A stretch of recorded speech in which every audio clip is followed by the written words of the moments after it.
मध्य प्रदेश में डैम घोटाले के बाद पोषण आहार घोटाले को लेकर मंगलवार को कांग्रेस के पूर्व मंत्री जीतू पटवारी, मीडिया समन्वयक नरेंद्र सलूजा, कांग्रेस शहर अध्यक्ष विनय बाकलीवाल व कांग्रेस के जिला अध्यक्ष सदाशिव यादव इंदौर प्रेस क्लब में पत्रकार वार्ता आयोजित की, जहां भाजपा की राज्य सरकार को इस पूरे घोटाले को लेकर घेरा। कांग्रेस के पूर्व मंत्री जीतू पटवारी ने कहा कि ये घोटाला बिहार के चारा घोटाले की तरह किया गया है। दरअसल कांग्रेस ने आरोप लगाया कि कोरोना लॉकडाउन के समय में प्रदेश सरकार द्वारा गरीब बच्चों के नाम पर 4 मैट्रिक टन से ज्यादा अनाज कागजों में ही बांट दिया, जिसका लाभ हितग्राहियों को नहीं मिला। इस पूरे घोटाले का खुलासा करने के उद्देश्य से प्रदेश के कांग्रेस अध्यक्ष कमलनाथ के निर्देश पर अब मध्य प्रदेश में कांग्रेस ने भाजपा सरकार के खिलाफ मोर्चा खोल दिया है और पूरे घोटाले को लेकर विधानसभा सत्र में प्रश्न उठाकर मुख्यमंत्री शिवराज सिंह चौहान के इस्तीफे की मांग की जाएगी। दरअसल महालेखाकार मध्य प्रदेश की रिपोर्ट मजा घोटाला सामने आया था, जिसमें बताया था कि बीते साल कोरोना के लॉकडाउन के दौरान महिला एवं बाल विकास विभाग ने 4.05 metric ton take home ration का वितरण योजना के अंतर्गत पंजीकृत बच्चों को और महिलाओं को मोटरसाइकिल पर अनाज वितरण किया गया था। लेकिन इसी दौरान स्कूल शिक्षा विभाग की रिपोर्ट दर्शाती है कि पंजीकृत बच्चों में से करीब 9,000 बालिका स्कूल छोड़ चुकी थी, जबकि महिला एवं बाल विकास विभाग ने कागजों पर ही 36,000 शाला छोड़ चुके बच्चों को ही पोषण आहार उपलब्ध कराना दर्शा दिया। इतना ही नहीं, 4 मैट्रिक टन से ज्यादा टेक होम राशन योजना का अनाज जिन ट्रकों से परिवहन होना दर्शाया, वह नंबर भी मोटरसाइकिल, कार, ऑटो रिक्शा के पाए गए, जिसको लेकर कांग्रेस मैप इस पूरे घोटाले को लेकर मोर्चा खोल दिया है। वहीं मुख्यमंत्री शिवराज सिंह चौहान ने इस पूरे घोटाले पर इस्तीफे की मांग की है। शिवराज सिंह चौहान और घोटाला एक दूसरे के पर्याय हैं। लगभग 35 घोटाले पिछले 18 साल में मैंने बोल के बताया आप सबके सामने, उसकी लिस्ट भी हम आपको दे रहे हैं। ये पोषण आहार घोटाला, बच्चों के कुपोषित बच्चों के पेट का आहार खाने वाले ये लोग, कुपोषित बच्चों का अनाज और उसका पोषण खाने वाले ये लोग, इन्होंने साइकिल और मोटरसाइकिल से उस वक्त वितरण कर दिया है राशन जब लोग एक दूसरे से मिलने से डर रहे हैं।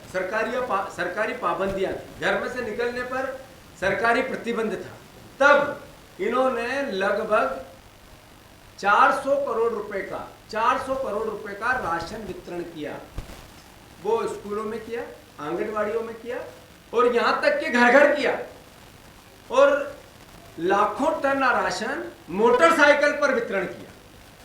इसका मतलब यह है कि मोटरसाइकिल की जहां राशन बना वहां रिकॉर्ड नहीं है, जहां राशन रखना था वहां रिकॉर्ड नहीं है, जहां राशन का वितरण होना था वहां रिकॉर्ड है।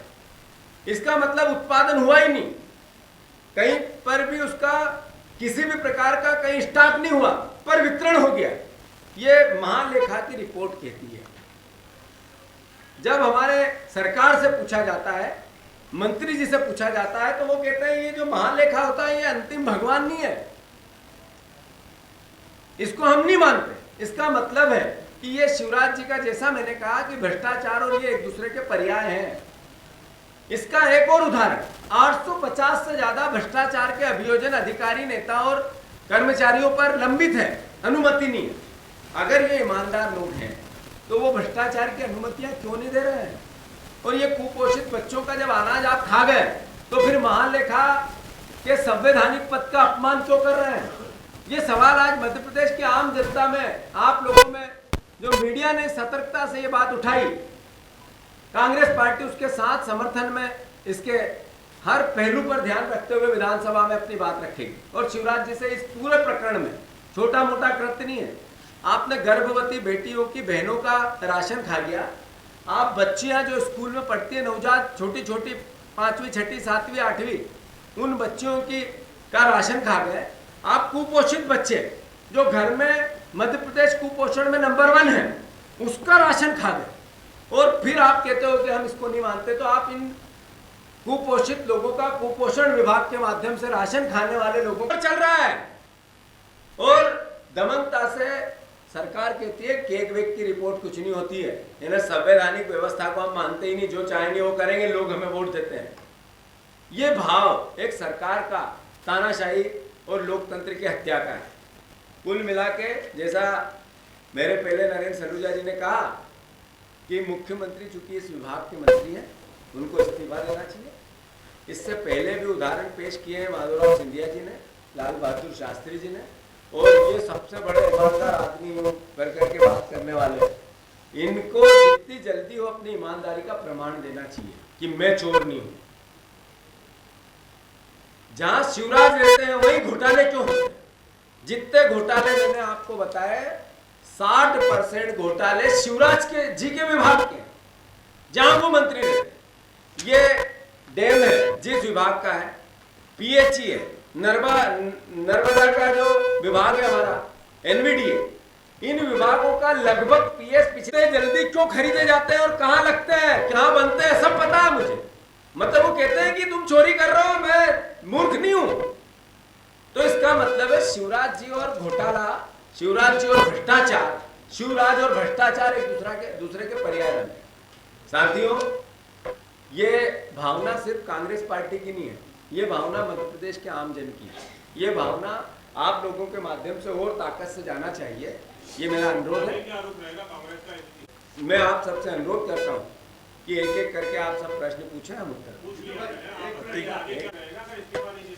हम विधानसभा में इस पूरे घोटाले को और ये जो जितने घोटाले मैंने आपको गिनाए हैं, इनका हिसाब अभियोजन क्यों नहीं की अनुमति क्यों नहीं दी जा रही है, इसका अभियोजन की अनुमति के अभाव में कोर्ट को सदन में जिस भावना के लिए हमें भेजा गया उसका काम पूरा। महेश भाई, आप 1.5 साल से ज्यादा सरकार के मंत्री ने केस पे सवाल उठाए, आपको क्या लग रहा है अंदर जो वर्तमान सरकार है उसमें सब कुछ ठीक चल रहा है?